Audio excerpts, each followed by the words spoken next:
Yeah, g'day YouTube, how you going? Just another quick update. I've got the whole front of my house,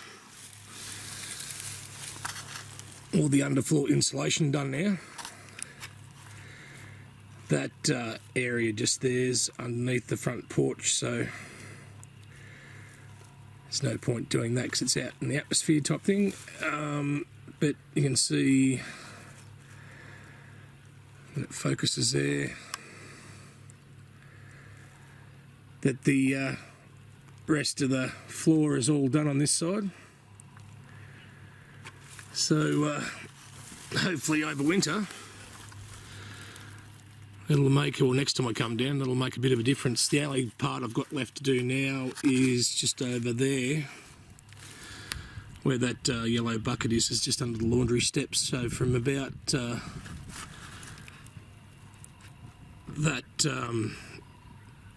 that post there all the way over to the other side there, it's got to be done now, and that'll be it. The whole house will be done. And I have noticed a bit of a difference now that I've done this lounge room. I've got the fire on at the moment, so we'll see what it's like tonight.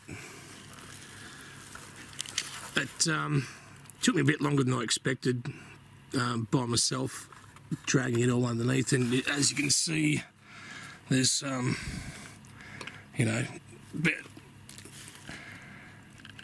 40 or 50 centimetres of room underneath there to crawl around in.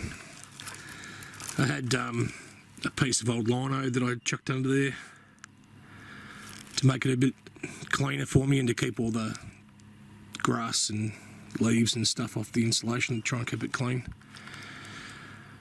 So yeah, that's it. Like I said, just a bit of a quick update.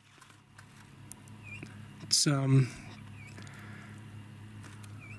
along nicely.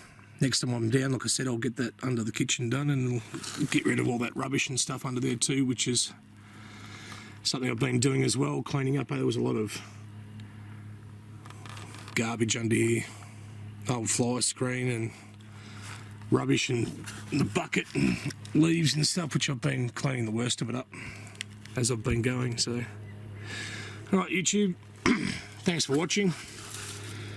Hope everyone's well, and I'll catch us all again next time. See ya.